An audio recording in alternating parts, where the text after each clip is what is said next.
11월 대선이 이제 3개월 앞으로 다가온 가운데 이번 선거에서는 부통령 후보들의 역할이 판도를 좌우할 것이라는 전망입니다. 2주 전 북가주에서 발생한 대형 산불이 진화의 어려움을 겪고 있습니다. 산불이 계속 확산되면서 수질 악화 등 자연 생태계도 위협받고 있습니다. 어젯밤 캘리포니아주 중부에서 규모 5.3의 지진이 발생했습니다. 이번 지진은 LA 한인타운에서도 감지됐습니다. 정신건강 문제로 출동한 경찰의 총격에 사망한 뉴저지주 포틀리의 20대 한인 여성이 당초 발표된 것과 달리 사건 당시 칼을 들지 않았던 것으로 드러났습니다. 러시아 천연가스 수송 허브가 있는 쿠르스크주에서 우크라이나군과 러시아군의 치열한 지상전이 이틀째 이어지고 있습니다. 시청자 여러분 안녕하십니까? KBS 아메리카 뉴스입니다. 민주공화 양당이 러닝메이트 지명을 마치고 본격적인 대선 레이스에 돌입했습니다. 이번 대선에서는 부통령 후보들의 역할이 판도를 좌우할 것이라는 전망이 나오고 있습니다. 윤범수 기자가 두 부통령 후보를 분석했습니다. 육선 의원 출신의 60대 주지사 대 30대 초선 상원의원. 표면적으로는 21년이라는 둘의 나이 차이만큼 상반된 지명으로 보입니다. 그러나 양 후보 모두 전국구 인지도가 상대적으로 낮은, 그래서 쉽게 예상하지 못했던 깜짝 러닝메이트 발탁이라는 점에서 공통점이 있습니다. 출신과 나이, 배경에서 양당의 대선 후보를 보완하는 인물이라는 점도 비슷합니다. 흑인, 아시아계 여성 검사 출신인 해리스의 뒤를 바치는 러닝메이트가 교육자 출신의 60대 백인 팀 월즈 주지사라면 39살의 제이디 벤스 상원의원은 78살 전직 대통령의 고령화 리스크를 상쇄시킬 수 있는 인물입니다. 러닝메이트로서의 정치적 역할은 두 후보가 상당히 다릅니다. 민주당은 풍부한 정치 경험, 노련한 화술까지 갖춘 팀 월즈가 공격적 성향이 짙은 해리스 부통령을 대신해 상대적으로 취약한 중서부 지역의 백인 노동자와 중도층 유권자 표심을 끌어와 주길 기대하고 있습니다.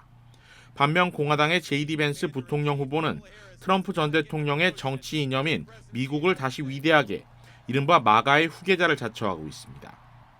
자신이 직접 철저한 트럼프 지지 추종자의 모습을 내보이면서 공화당 결집을 도모하고 있습니다. 실제 두 후보가 유세장에서 내는 발언 속에는 같은 부통령 후보지만 미묘하게 다른 역할이 내포되어 있습니다. You know it, you feel it. These guys are creepy and yes, just weird as hell. That's what you see. That's what you see.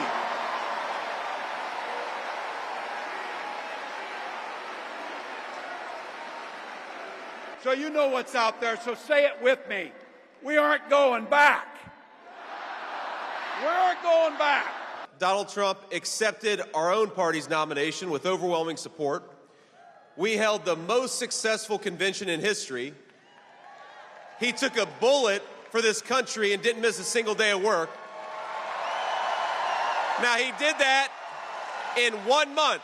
Just imagine what he's going to do with 4 more years. Ain't that right? 후보 고령화 논란, 유세장 피격, 사태에 따른 후보 교체까지 숨가쁜 한 달을 거친 대선 레이스는 이제 90일이 채 남지 않았지만 승부는 여전히 한 치 앞도 내다보기 힘든 상황입니다. 정치 전문가들은 결국 올해 11월의 승부처 역시 경합주 중도층 유권자의 표심에서 갈리겠지만 그 결과에 있어 부통령 후보들의 역할이 큰 영향을 미칠 것이라는 점에서 이전 대선과는 다를 것으로 보고 있습니다.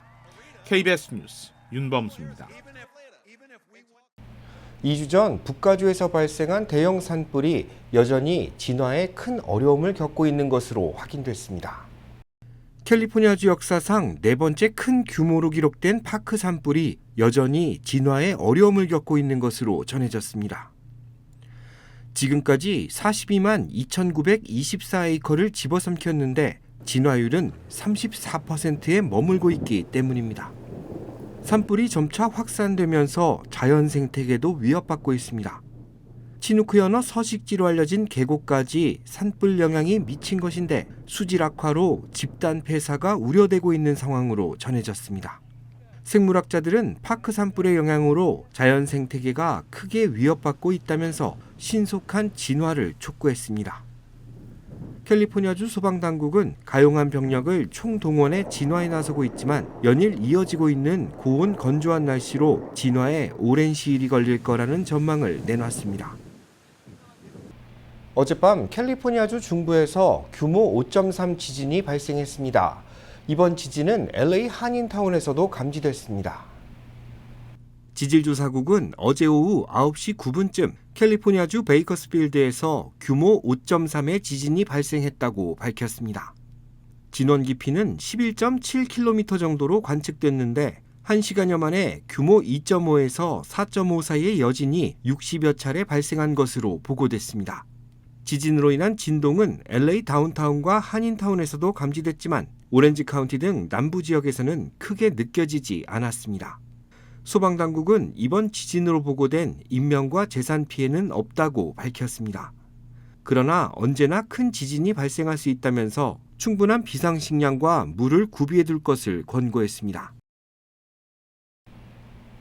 뉴저지주에서 경찰 총격에 숨진 한인 여성이 정신건강 문제를 앓고 있었던 것은 맞지만 경찰 총격 당시에는 무기를 소지하지 않고 있었다는 가족의 증언이 나왔습니다. KBTV 전상희 기자입니다.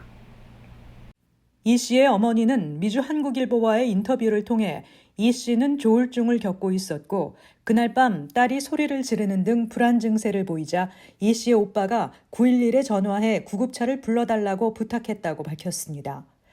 911 교환원은 정신건강 관련 신고 절차에 따라 경찰도 앰뷸런스와 동행할 것이라고 알렸고 오빠를 통해 앰뷸런스뿐만 아니라 경찰도 온다는 상황을 알게 된 이 씨의 불안 증세는 그때부터 더욱 심해졌습니다. 이 씨는 불안해하며 작은 접이식 칼을 손에 들고 병원에 가지 않겠다고 했고 딸의 불안 증세가 커지자 이 씨의 어머니는 아들에게 아래로 내려가 경찰에게 먼저 상황을 설명하라고 했고 이 씨 오빠가 아파트 문을 열고 나가자 이미 경관들은 문 앞까지 진입해 있는 상태였습니다. 갑작스러운 경찰의 등장에 이 씨가 평소 키우던 개가 짖기 시작했고 이 씨의 어머니는 문을 닫고 경찰에게 들어오지 말라고 수차례 요청했습니다. 오빠는 문 밖에서 상황을 설명하려 했지만 출동한 경찰은 이를 무시하고 누가 집안에 있는지와 열쇠가 있는지만 물었고 열쇠가 없다고 답하자 경찰은 오빠를 옆으로 밀치고 강제로 문을 걷어차 부수기 시작했습니다. 이때 추가 경찰 병력이 현장에 도착했고 한 경관이 이 씨의 오빠를 계단 쪽으로 데리고 갔습니다. 경찰이 문을 부수던 당시 이 씨의 어머니는 딸이 주머니 칼을 바닥에 떨어뜨린 것을 목격하고 안도했습니다. 이 씨는 이후 칼이 아닌 현관문 근처에 있던 5갤런 크기의 생수병을 들었고 얼마 지나지 않아 갑자기 문이 열리더니 경찰이 이 씨를 향해 총격을 가했습니다. 총격 당시 이 씨의 뒤에 어머니가 서 있었음에도 경찰은 상황을 파악하거나 이 씨를 진정시키려는 시도조차 전혀 없이 총격을 가했다는 것입니다. 총격 발생 추정 시간은 오전 1시 30분쯤으로 결국 최초 911에 전화한 지 불과 15분 만에 경찰 총격이 이루어진 것입니다. 이 씨는 인근 잉글우드 병원으로 이송됐지만 이날 오전 1시 58분쯤 숨을 거뒀습니다.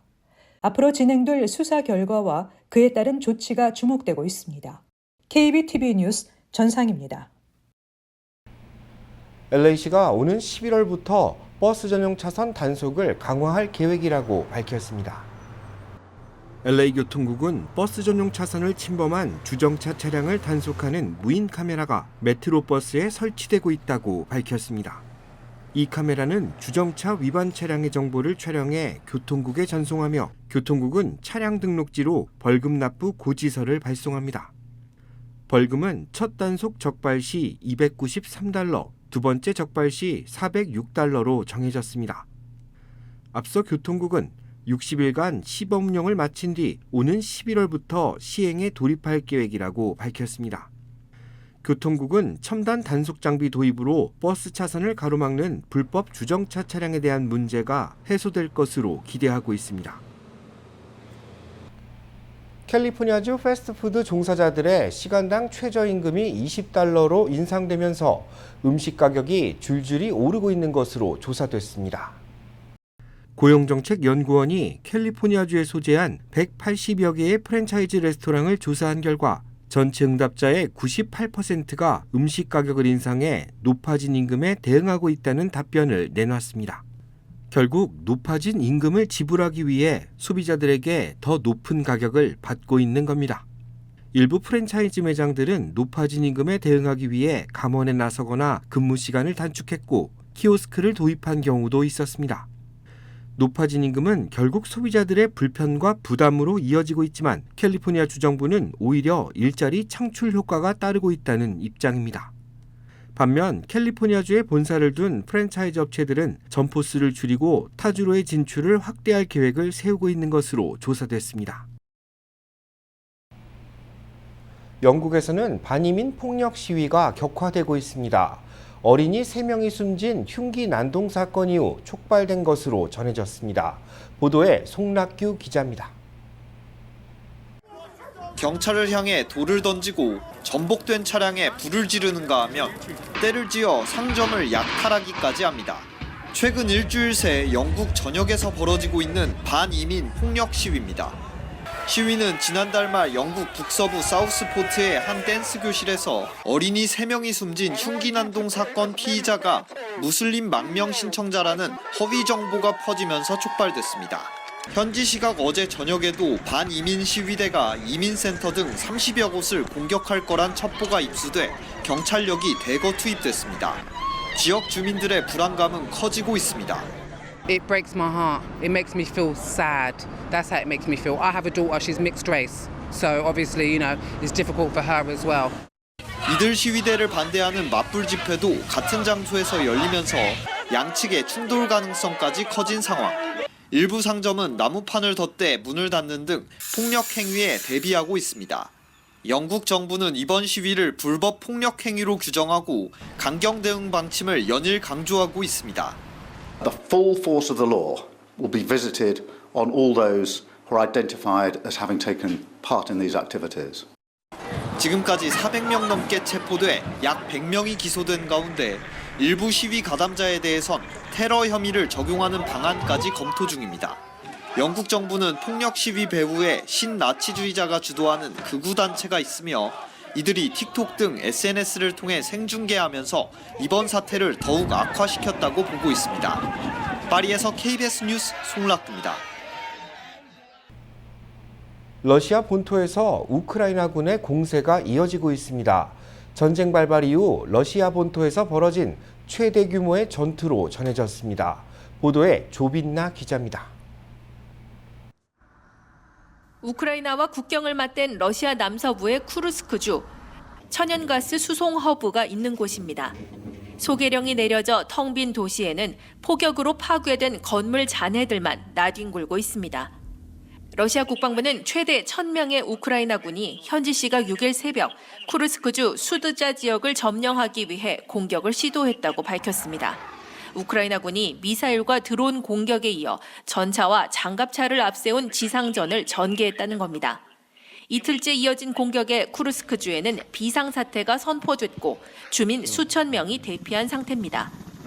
러시아군 총참모장은 푸틴 대통령에게 러시아군 항공, 로켓, 미사일 포병대가 우크라이나군이 러시아 영토 깊숙이 진입하려는 움직임을 격퇴했고 작전은 밤새 이어졌다고 보고했습니다.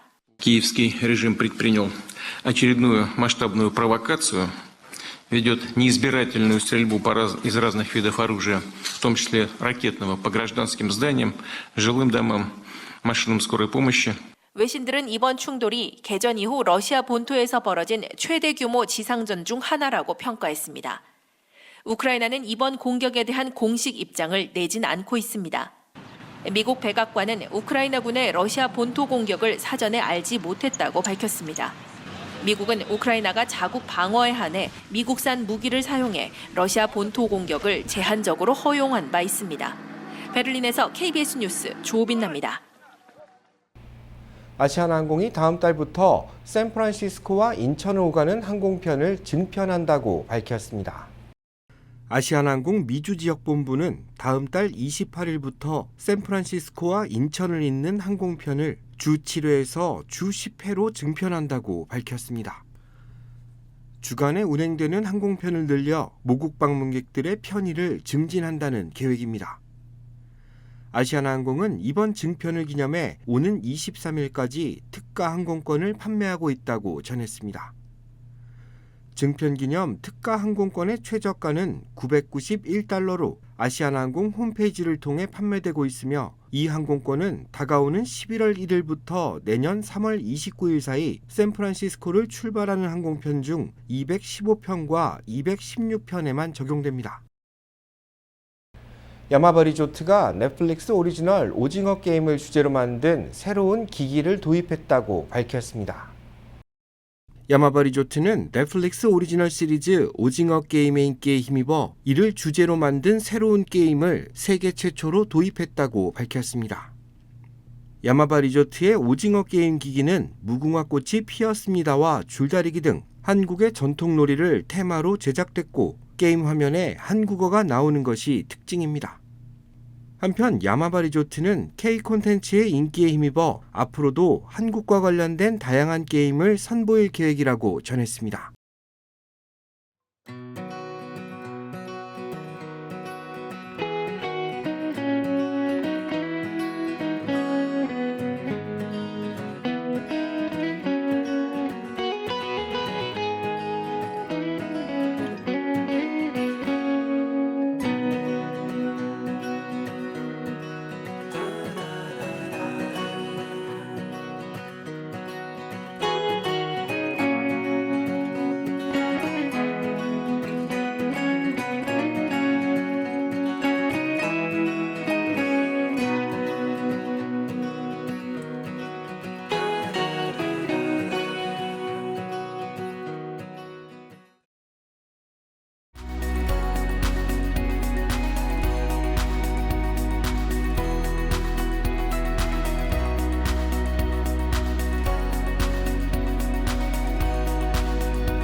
KBS 아메리칸 뉴스 마칩니다. 시청해 주셔서 고맙습니다.